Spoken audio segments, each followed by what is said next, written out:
علماء نے فرمایا کہ شہداء کی 3 قسمیں ہیں، 3 شہداء ہیں، 3 قسم کے شہداء۔ ایک شہید وہ ہے جو دنیا کا بھی شہید ہے، آخرت کا بھی شہید ہے۔ ایک شہید وہ ہے جو آخرت کا شہید ہے، دنیا کا شہید نہیں ہے۔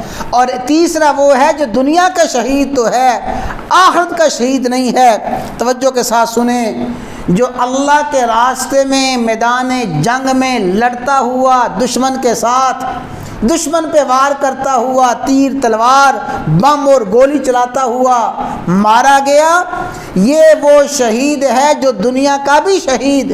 کیا مانا؟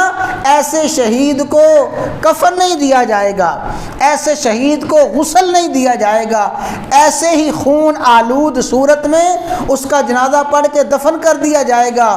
یہ شہید دنیا کا بھی شہید ہے اور یہ شہید آخرت کا بھی شہید ہے۔ اور فرمایا دوسرا شہید جو دنیا کا شہید نہیں ہے، کیا مانا؟ وہ حکماً شہید ہے لیکن اس کو غسل دیا جائے گا، اس کو کفن پہنایا جائے گا، غسل اور کفن پہنا کے پھر اس کا جنازہ پڑھ کے اسے دفن کیا جائے گا۔ یہ شہید وہ ہے جو ان احادیث میں بیان ہو رہا ہے، جو طاعون کی بیماری میں مر گیا وہ شہید ہے۔ کیا مانا؟ آخرت کا شہید ہے، دنیا کا شہید نہیں۔ ایسے طاعون کے مریض کو جو مر گیا اس کو کفن بھی دیا جائے، اس کو غسل بھی دیا جائے۔ جو پیٹ کی بیماری میں مر گیا، دیوار کے تلے آ کے مرا، کسی عمارت کے نیچے دب کے مر گیا، اور جو غرق پانی میں ڈوب کے مر گیا، یہ شہید آخرت کا شہید ہے۔ اللہ ان کو آخرت میں درجات اور فضیلت اور بلندیاں عطا فرمائیں گے، لیکن دنیا کے احکامات میں ان پہ وہ شہید والا حکم نہیں آئے گا۔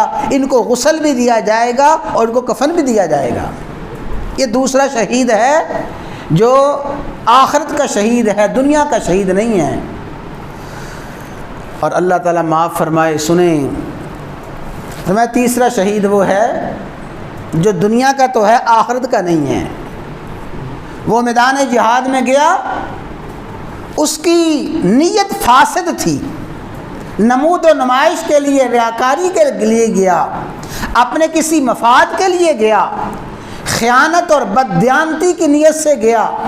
وہ خیانت اور بددیانتی کی نیت سے گیا اور اپنے مفادات کے لیے گیا، اپنی اغراض کے لیے گیا، اپنی نمود اور نمائش کے لیے، شہرت کے لیے، ریاکاری کے لیے گیا، میدان جہاد میں مارا گیا۔